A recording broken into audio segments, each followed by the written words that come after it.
have questions. That's cool with me. I'm fine with that. All rights reserved, NicoDownProjects.com. All right, let's do it. So basically, this is some of the stats that I got from the Small Business Administration. 20% of businesses fail in their first year, 50% in the 5-year period, and 33% are failing in a period of 10 years, mostly because of lack of capital or not sufficient capital.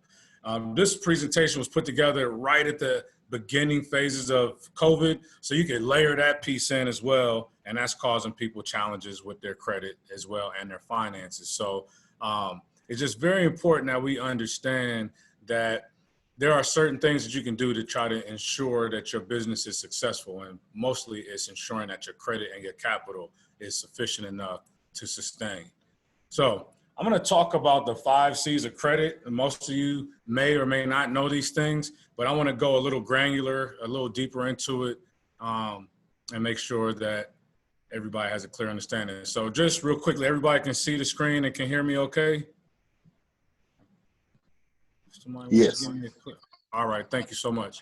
All right, so 5 C's of credit, and this is based on my relationships with mortgage lenders. A lot of them send me business clients that need help to improve their score so that they can get into homes. Some of them, their first time homes. Many of them are looking for money to scale their small business. So let's go into it. So number 1 is credit, and there's actually 1A and 1B. Credit and character are going to be the big factors. And typically, right now, they're looking at the 680 FICO score. And we'll talk about the FICO and Credit Karma piece a minute. Typically, when I get new clients or somebody's asking me about their credit, they'll say, hey, I checked my Credit Karma. It shows me at 680 credit score. I'm like, great. Have you checked your FICO? And they'll say, no, I haven't. They pull their FICO, and maybe their FICO is showing them at a 620. Or maybe it shows them at a 700. The FICO scoring algorithm is completely different. And the next slide or so, I'll be able to show you some specific things about that. But it's very important that you get FICO because 90% of mortgage lenders, auto lenders, credit card companies are using your FICO scores. And then you can even take it deeper than that. FICO has probably what you're looking for. So if it's an auto lender, they're looking for certain behaviors. Obviously, mortgage lenders are looking for certain behaviors as well. We'll talk about those in the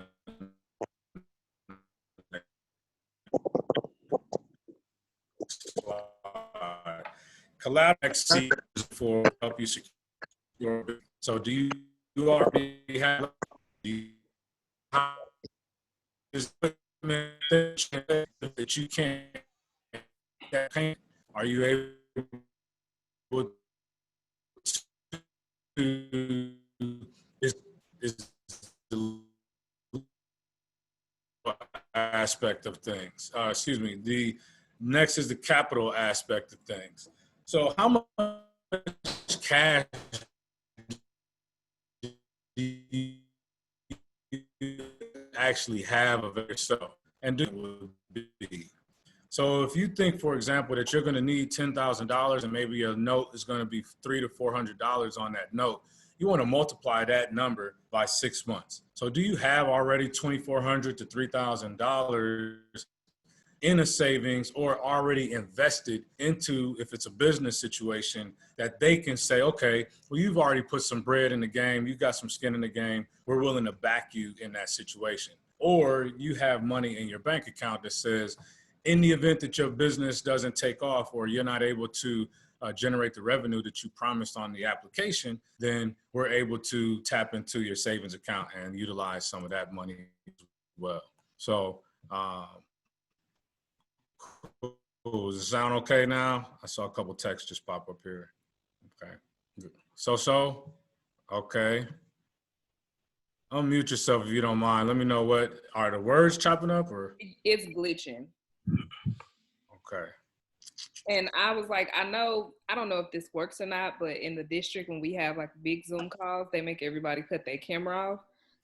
I don't Okay. know that works, but we can try that. So if everybody want to just cut their camera off, we can see if that impedes with the transmission of the Yeah, information. bandwidth. Yeah. Yeah. Okay. Testing 1 2 1 2. Let me know. Yeah, you 1 sound 2 1 fine. 2. It's okay. Well, the second it gets real choppy, maybe let me know. Unmute yourself and just let me know, and I can stop. Okay. Okay. All right. The next aspect is going to be capacity. So capacity related to income.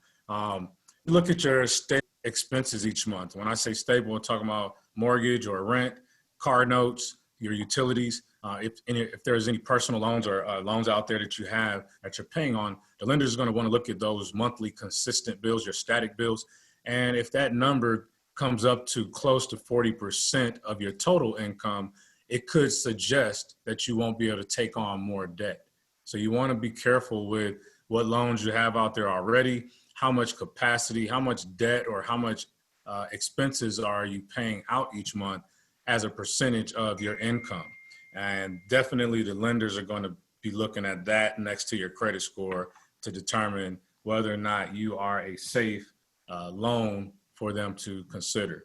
And again, this is for any type of loan, mortgage loan, credit for a business, or even personal loans. So it's important that you look at that. But specifically business financing, they're going to look at these things.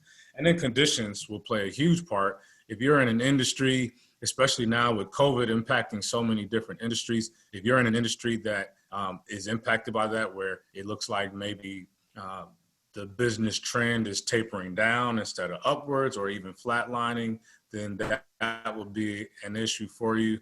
I'll give you an example. If you're in a business of creating video conferencing calls like this, obviously your business is going to take off, and you would, if your credit is lower, they might look at that and say, well, he or she is in an industry that is taking off into another level now. Or on the other end of it, if you are running Airbnbs right now, it's probably going down, and that might not be your smartest strategy for dealing with your real estate property. So conditions play a huge part in that. Any questions about that last slide before I move on? Okay. And hopefully you guys can still hear me okay. Yeah, we can. Well, I can. Thank you so much. All right. So here is the whole kit and caboodle of FICO scoring algorithms. And I want to qualify this screen or this particular slide by letting you know again, FICO has several scoring models. But this is your standard cookie cutter basic kind of FICO 8 type of scoring algorithm where they're looking at your basic behaviors to impact your scores. There are some other FICO scores where some of these categories will have a higher impact or a lower impact, but in general, this is what you kind of want to look at when you're looking at determining your FICO credit scores and how you can raise them. 35% of the scores are going to be based on your payment history. Are you paying things on time? Here's where I encourage my clients, the very first conversation we have when they sign up is automate as many bills as you possibly can so that you're not paying late, nothing showing up late. If you are looking to buy a house in the next 12 months, then you need to ensure that you have no late remarks on your credit report. And when we say late remarks, we're talking about 30 days late or more. So if you're late on your credit card or your car note, your lender, once they reach that 30-day mark, it will be a negative impact on you for the next 24 months. So I want to encourage my folks, please pay your bills on time. If you do nothing else, pay your bills on time.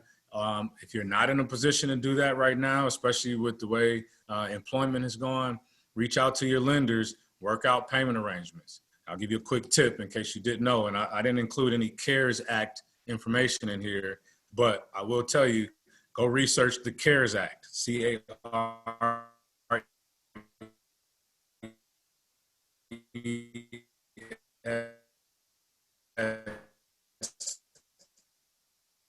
Act. That's basically the coronavirus economy, the unstable signs. So let me see.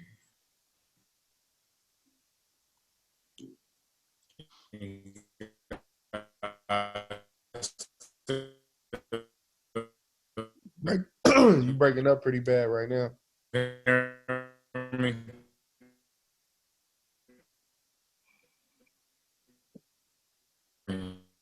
Any smaller or something? I don't know. Oops. Can you still hear me okay? I don't know. Yeah. All right, let's try it without the full screen and play. So again, automating bills, and then with the CARES Act, what they're doing now, if you have a bill that you've been paying on, let's say you have a loan or an auto loan out there that you were paying on time up until January 31st. And because of the coronavirus, maybe your hours were cut or your job was suspending you from working during this time due to shelter in place, then and you can make a payment arrangement with that creditor or with that lender.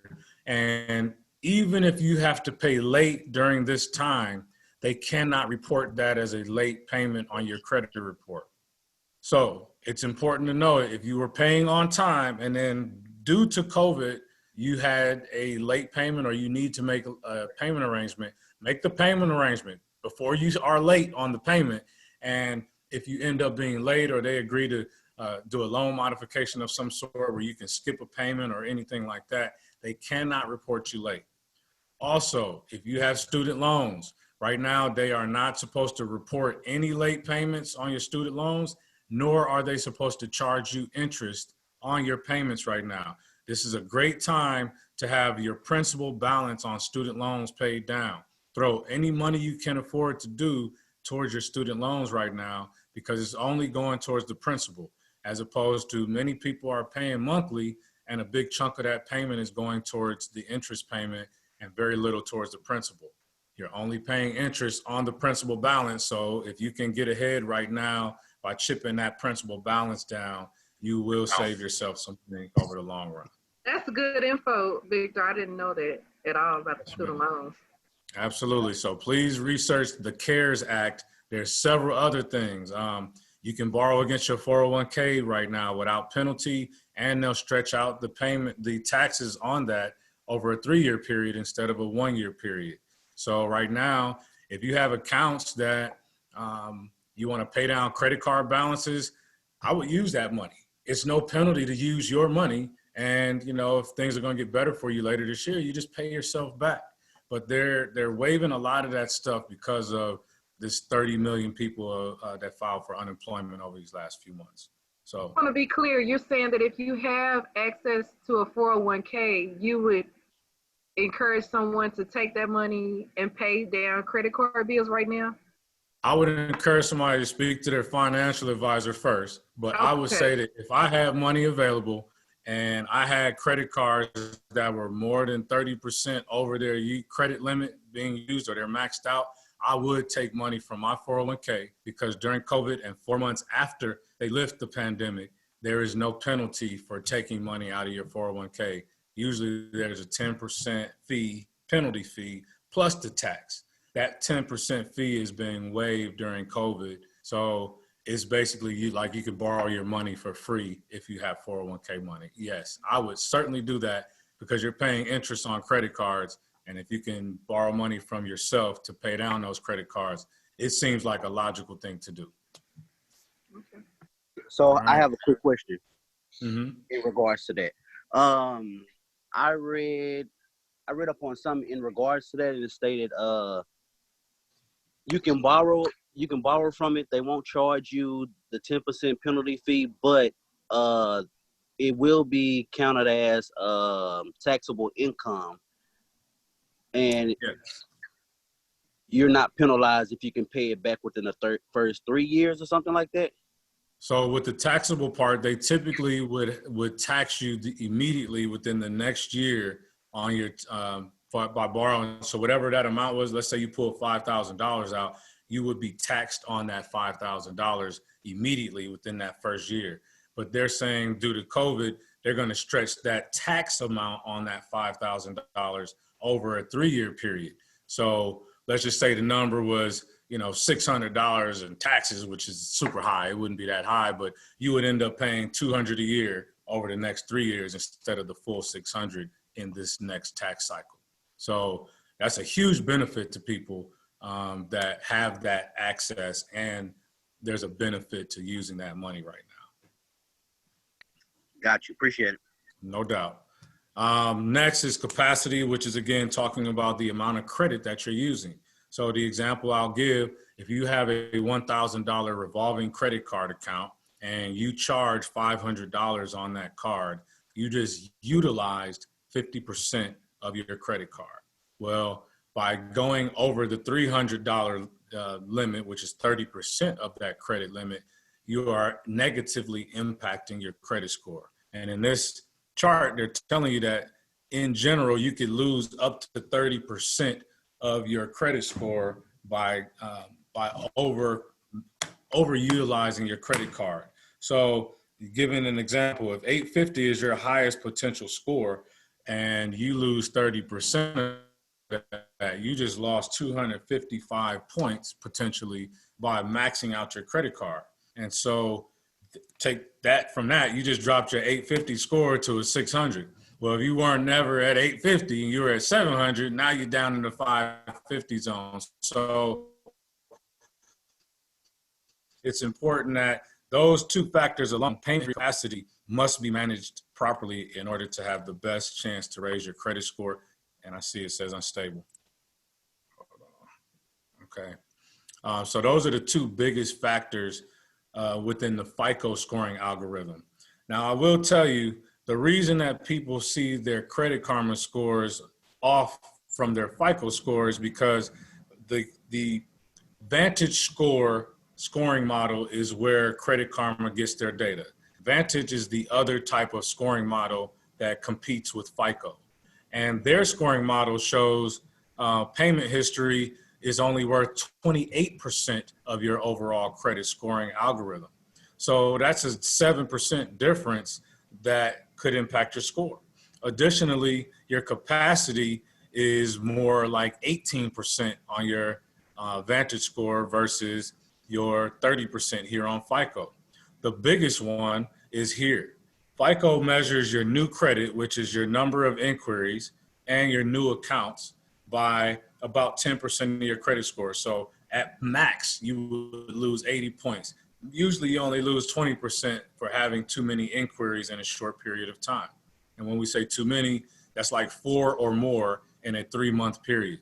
So what you would want to do if you're looking at your Credit Karma score, that 10% is 28% on the Vantage score. So if you're a person that never applies for new credit cards, you don't have a lot of inquiries, your Vantage score is probably showing that you have a higher Vantage score than your FICO score. Because again, they put more emphasis on you having a lot of inquiries and new credit accounts.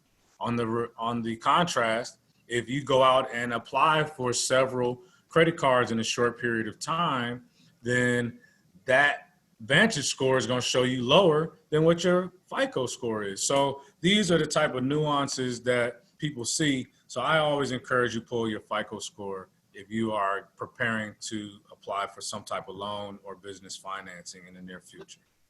Hey, Victor, I got a question for you, big dog. Yes, sir. As it relates to Credit Karma versus Experian, I've noticed that Experian scores is a little bit more accurate. Is that something that's that you believe is true?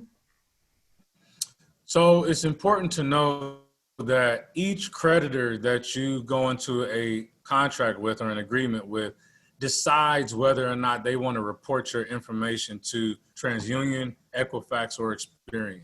Some of them will only report it to TransUnion. Others will decide to report it to TransUnion and Equifax, whereas a company like Santander Auto Lender, who is a subprime auto lender, they report to all three. And their decisioning is based on whether or not they think you are a higher risk consumer for them. And so if you default, they want to have all three credit bureaus reporting that default so that anybody that sees that you haven't paid will also see that you haven't paid me as the lender to you. And there's a higher chance that you're going to pay me off faster so you can get approved for some other money, if that makes sense. but each creditor is the one that decides that, and there really is no rhyme or reason. So if you pull your credit scores and you see your TransUnion is lower than your Experian and Equifax, you need to go in and look at the detailed credit reports, and you'll probably find that one of your loans is being reported to TransUnion negatively, and it's not being reported to the other two, or something like that, because that's usually why there's a variance in your credit scores between the three credit bureaus. I hope that answers your question. Yeah, it does. Okay. All right, let's move in. Let's see. So here's some other things you can do to improve your credit scores. And again, my company is Nico Don Projects, is where I do credit consulting, real estate investing, coaching, and of course, I'm a speaker and published author. But I offer a secure card that I'm affiliated with. It's Credit Builder Card. These are secure credit cards where you put a deposit down and your deposit becomes your credit limit. So with this card, we've worked it out where they only required a $200 deposit. We waived the processing fees that would typically be 50 or 60 bucks to get it processed. And then you pay it a specific way. You use the card limited. And this is really the logic I would encourage everybody to use with all of your revolving credit cards. Only charge that card up to about 20%. They'll tell you 30%, but if you want to be in the 700 club, you should charge less than 10% of your credit card. So 20% is always a good spot to keep you in a great space with your scores. But don't charge more than 20% of your limit. So again, using the $1,000 credit card example, don't charge more than $200 in a monthly cycle. And make sure you're paying that bill on time, typically 3 or 4 days before the due date. And then lastly, and most importantly, making sure that you're not just overcharging and maxing it out and not paying those things on time. So I guess it's basically the same thing. Don't overcharge it and pay it on time. And I usually automate the bill so that I'm not in a situation where I'm calling on the due date, it's 4:59, and for whatever reason, they don't process my payment to the next day. So now I'm late, or I'm paying a late fee. So things like that are definitely, if you want to improve your credit score today and you have credit cards that are over 30%, just make a payment and bring it down to 20% and watch your credit score go up in the next cycle, which will be tomorrow potentially, or in the next 2 to 3 weeks. So I would do that. And then those folks out there that are paying rent, or even I've seen this with, I had a tenant that has a rental property, and they use their investment property to report it as the mortgage that they pay on that rental property. They use it as a rent reporting item on their credit report to boost their credit score. But if you're paying rent in a traditional apartment, you can have the management company reach out to specific companies out there, and they will basically collect that payment and then report those payments to all three of the credit bureaus to give you credit towards your credit score from those rent payments. And they actually can even go back retro 12 months. So if you've paid on time those 12 months, they'll add the 12 months of on-time payments to your credit score to help you out even more, and then continue tracking going forward. So it's a great way to go. And then the last thing on this slide is the Experian Boost. So Experian Boost is obviously only offered by Experian. This is where you can add utilities and cell phone bills to your credit report to get positive payment history, assuming you are paying those on time every month and for the last, I guess, a year or maybe 2 years. Here's the downside that I don't like about the Experian Boost program is that Experian Boost is not going to reach out to XYZ utility company to see, did Chill Chase pay his bill? No, what they're going to do is have you link a bank account that you pay those utility bills through, and then they're going to track that history and your deposits and stuff through that bank account. So it's really a way for them to keep an eye on, do you save money in this account? Do you drop your balance below $400? All of that actually gets added into your score, and it could bring your score down. So before you go messing around with them adding Experian Boost to your bank account, make sure your bank account is the bank account that you keep consistently over $400, even after those utility bills are paid.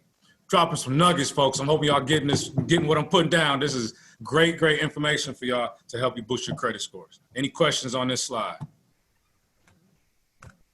Okay, let's talk a little bit about business credit.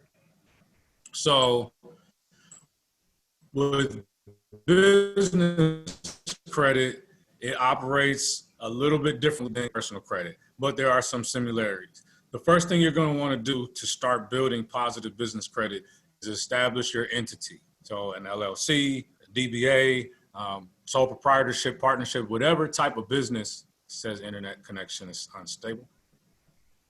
So whatever type of business you're setting up, you want to go ahead and get your entity done, go through your Secretary of State for your state, and go ahead and get that LLC or whatever structure set up that you're planning to operate under. You may want to consult with your tax professional or your attorney to decide which structure makes the most sense for your style of business and for the number of employees you have, how much tax you want to be able to pay or to not pay each year. All of that is factored. Then is your EIN number, your employee identification number. Everyone probably on this call knows that's your company's social security number. It's your taxpayer ID. It is how you will be able to open up a bank account under your business name and start building your business credit under that name. Next, you're going to need a physical address that you can use. You can't always use a P.O. box to start building that business credit. So there are virtual offices out there that you pay maybe $40, $50 a month. They will allow you to use a physical address there. They'll receive packages for you there. And you can even rent out space to have meetings there when you need to have meetings, but you just don't have an office in that space. And you can use those addresses as your business address when you set up your business entity and your bank account. So now what you're doing is you're building a person, basically an entity that the banks can feel confident and believe in. And so they want you to have a structure and a foundation for your company. Do you have a business structure, a ID number for it, a physical address, a phone number, a website, all these things that show them this person is effectively operating business, so we can boost their business score because they're more solid, they're more established. I love nav.com, but they're not the only ones out there. I'm not an affiliate of theirs, so I'm not making any money from telling you to go to them, but they have their stuff together. Here's a problem I ran into. So 3 years ago, my wife and I started a company, 555 Equity LLC. You can check out my website, 555equityllc.com. We're real estate investors. We started that company so that we could manage the rental properties that we were buying. And we opened an account with the same bank that we had our personal accounts with, which is Chase Bank. Well, Chase is one of the 10,000-pound gorilla banks in our industry. Chase, Bank of America, Wells Fargo are the big dogs in the banking industry. Well, when it comes to business credit, they don't report business credit to your business credit reports. So what it means, when I have a credit card with Chase under my business name and I swipe that card and I make the payment on that card, I'm not getting credit history built up under my Chase credit card. So I went on a year and looked back. I was like, man, my business credit score should be at about a 90 by now. I should be close to 100. And none of those payments were reflected. And I said, well, business credit is not regulated the way that personal credit is regulated. So we as Chase Bank elected to not report to these business credit reports because we can't ensure that they are regulated and that the data is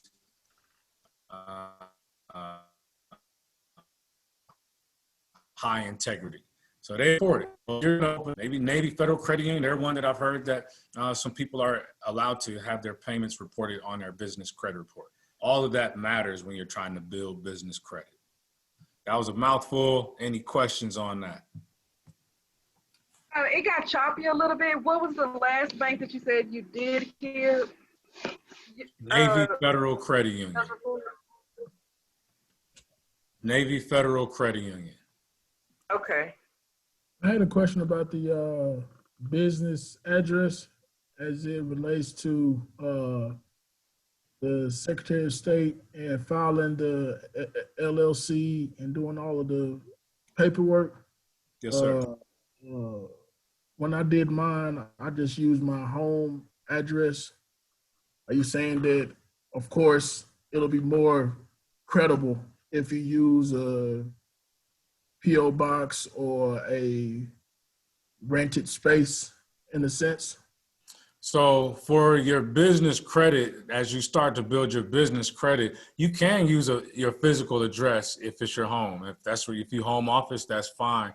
I would rather you do that than using a P.O. box. So what I was saying is, where I know a lot of business owners will get a P.O. box and that effectively becomes their business address.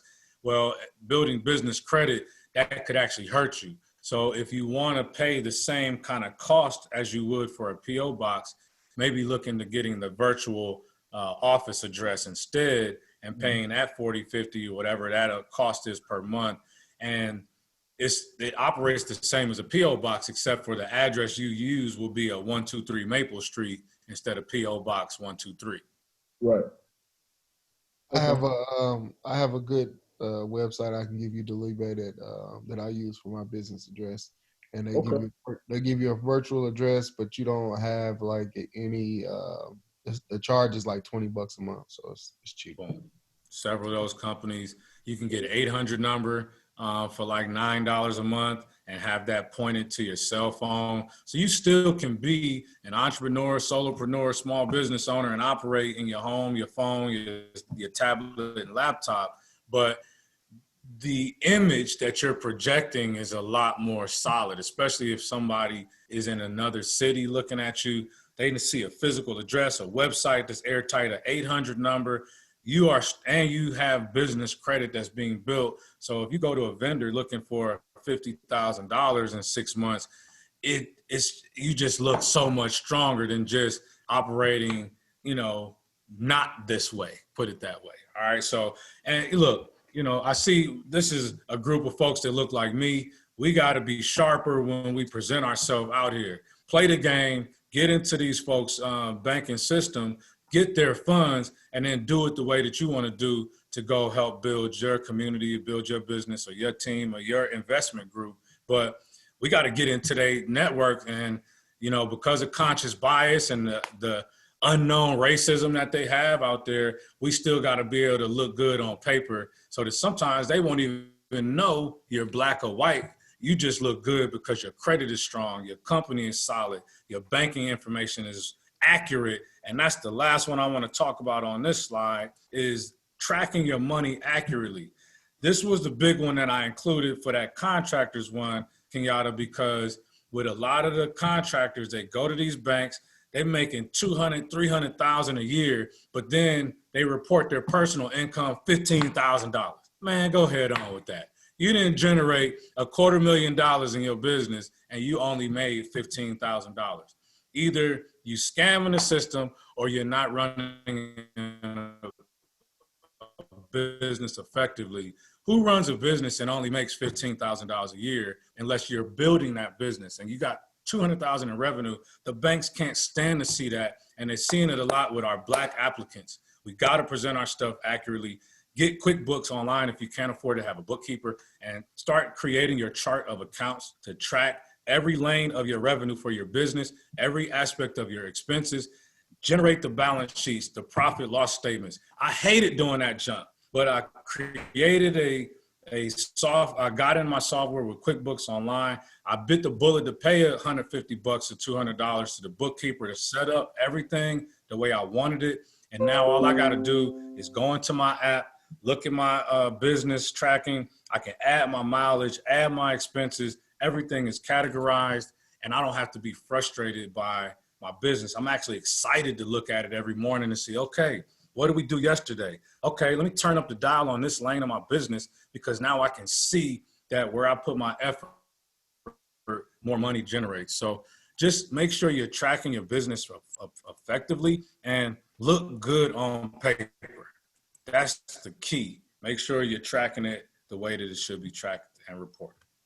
I get on a soapbox about that. I'm sorry if I got passionate right No, there. it's good, and I like how you are saying, as Black people, we need to just make sure we legitimate and got everything looking good, like you said, so they can't tell one way or the other what race you are.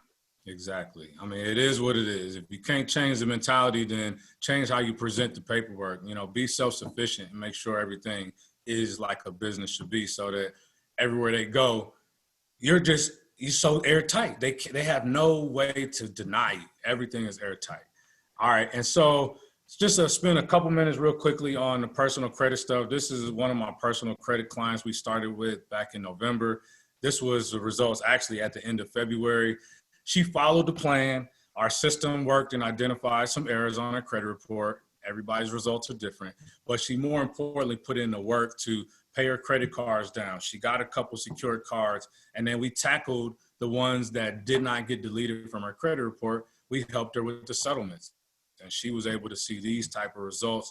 And that lady's in a house now. And in November, she was boohooing on the phone like, man, I don't think I'm gonna ever get my score where I needed to be to move into a house. And, after we lift you up, then we're going to tell you the work that you got to do to get where you need to be. So I'm very proud of this young lady. She got where she needed to be, and now she's in that house. And so her kids will go to a new school this coming school year. That's a much better school district, much better exposure for her son who plays sports.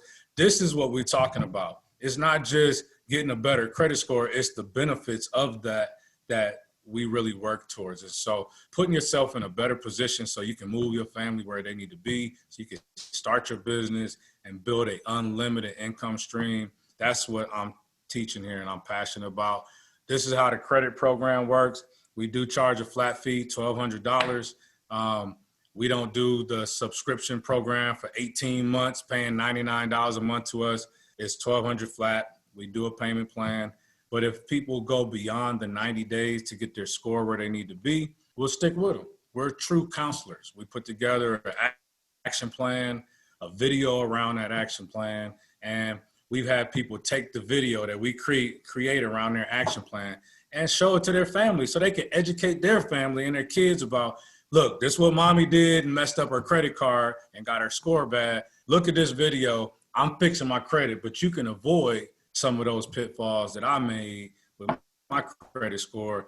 I didn't do this right when I was raising my kids. They're grown now, they're older. We've had these talks now.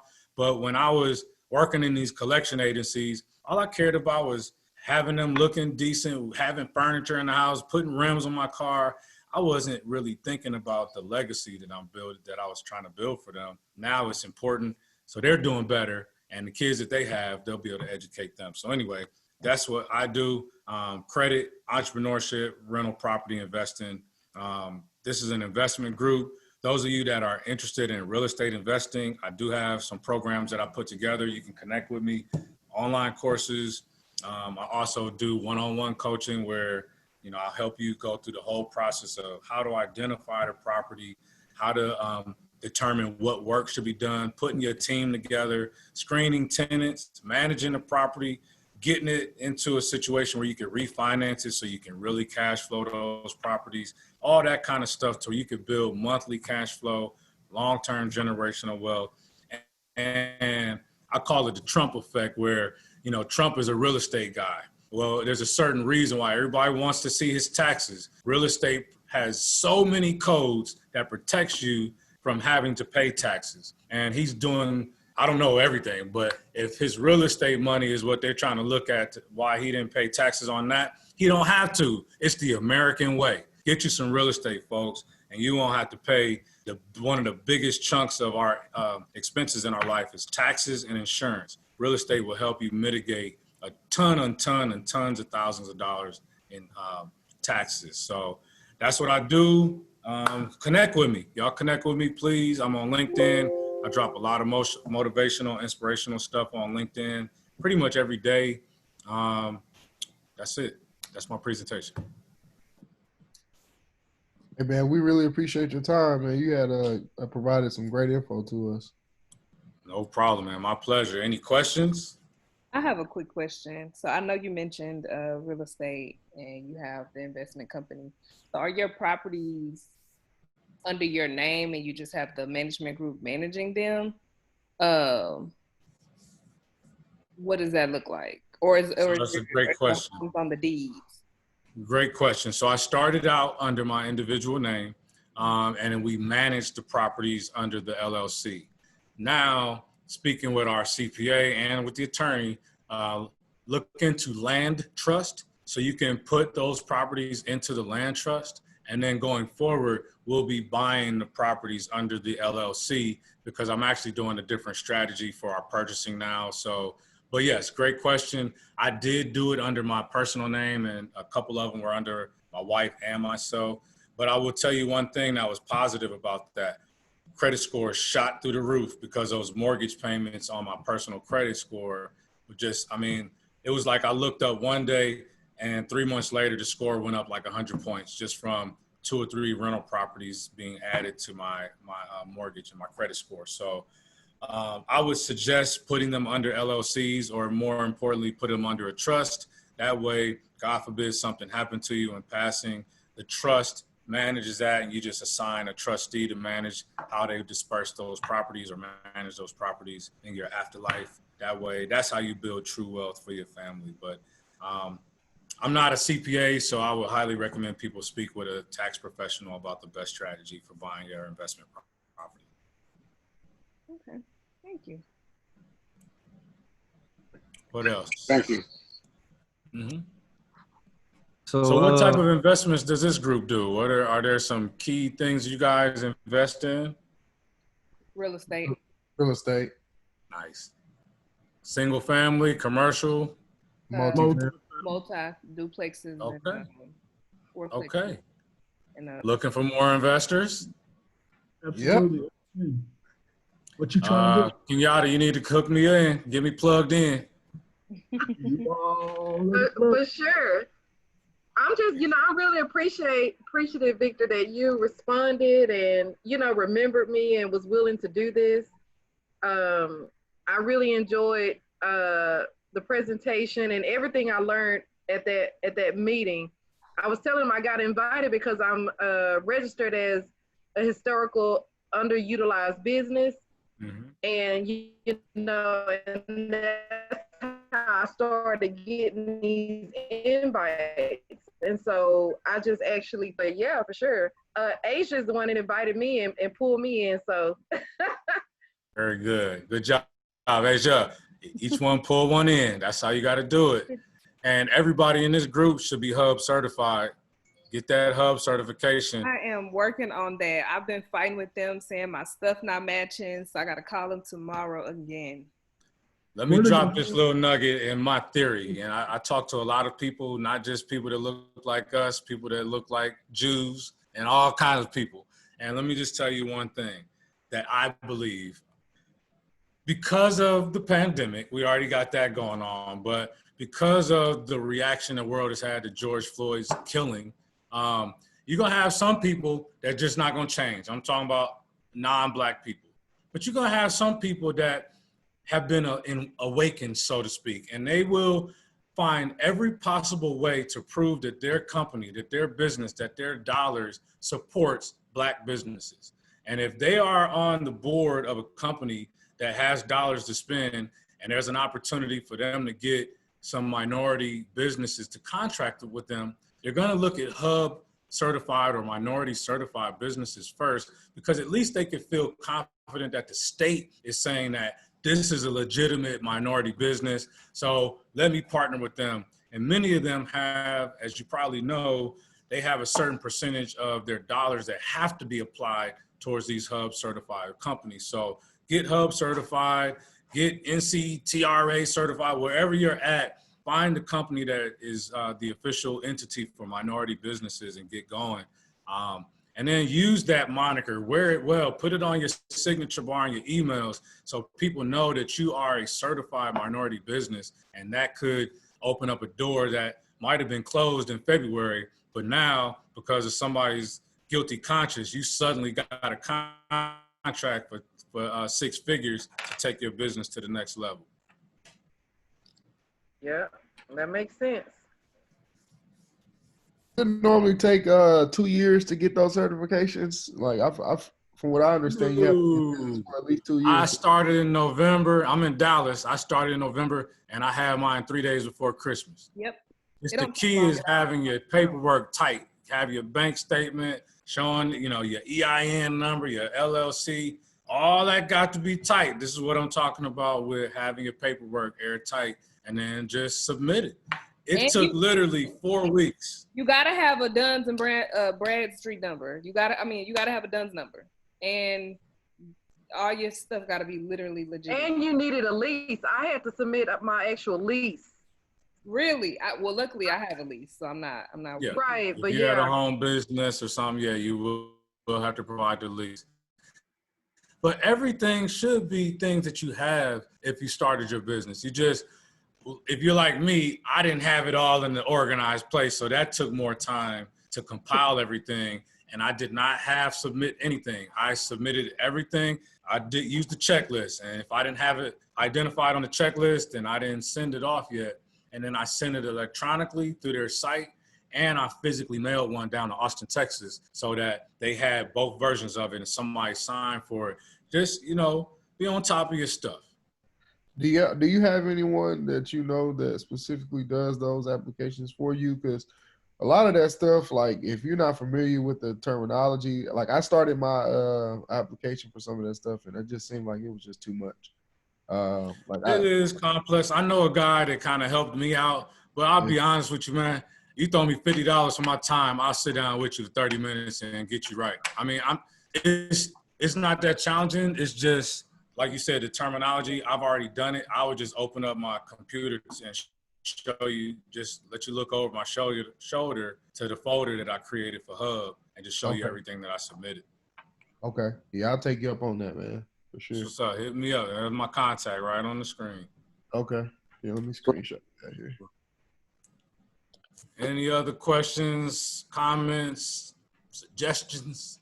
Yeah, I heard y'all talking about the land trust, and my friend just told me the other day about how well, at least in St. Louis, one of the tactics they use is that they'll like buy a property with the LLC for like a certain price, so that on paper, their property was sold for this much, and it's usually a much higher than it's worth or whatever, and then that way when they try to resell it, it'll people will see it as value for more. That's something you see. Interesting. Yeah. Yeah, I'm just really kind of getting hip to all of the land trust stuff, but it's the way to go. I mean, and it costs you a few $1,000s through an attorney to set all that up, but man, your family will thank you long after you're gone for that one. You can get it set up right and keep putting properties and businesses into that trust. Yeah, you'll be in a good spot. And I want to tell everybody, my wife and I last night watched The Banker on Apple TV. Great movie. Oh, Y'all yeah. gonna want to watch that. This group definitely, y'all should watch it as a group or something, man. Yeah, I've been hearing that. Yeah, I just watched it the point. other day. It's good. On point. Yeah, I'm gonna have to check that out. I had a question though, in regards to the end part of your presentation about the $1,200 and getting the credit scores and everything right. If now, quote me if I'm wrong. Does your company also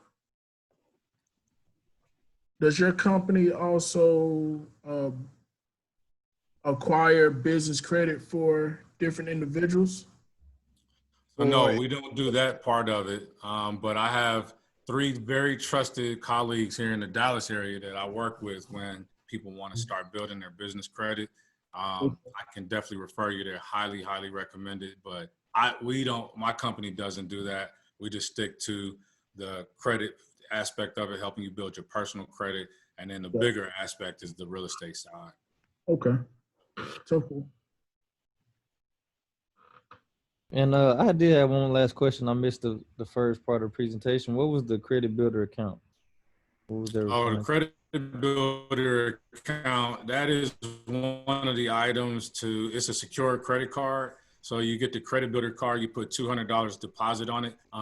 as long as there, I think the annual fee is $29. So the first month when you do that $200 deposit, they're going to take $29. That technically is your first payment. It gets reported to all 3 bureaus and it starts building your credit. And so as long as you don't charge more than, 25% of the limit. So in this example, $200, 20% would be $40.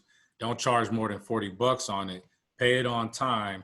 And then that'll boost. We've seen clients on average see about 30, 40 points within 60 days added to their FICO credit score. So it's a great way. And if you get 2 of them, you could kind of double time that acceleration of your score. So definitely a good thing if you're, because the thing is people are always like, well, can you delete this and delete that? Well, if you don't have any positive credit, you mess around and delete all them negative accounts on your credit report, you've lost the positive payments that you were making on that account. And so now you actually could drop your credit score after 3 or 4 collection accounts get deleted. So we always encourage people, that's one phase of it, but the more important part is the paying on time and building positive payment history to show that you are, basically you're responsible on a monthly basis. You pay stuff on time. That's what they're looking for. They don't care as much about the fact that you got some collections from 5 years ago that you decided to pay off. But what are you doing with your active accounts right now? You get more points from those than you do from some of the old stuff. Okay, got you.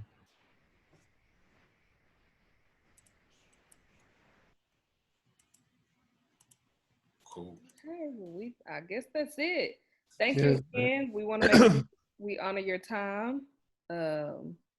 We truly appreciate it. Anybody else? Y'all done? Y'all good? Thank you, Yeah, man. Victor.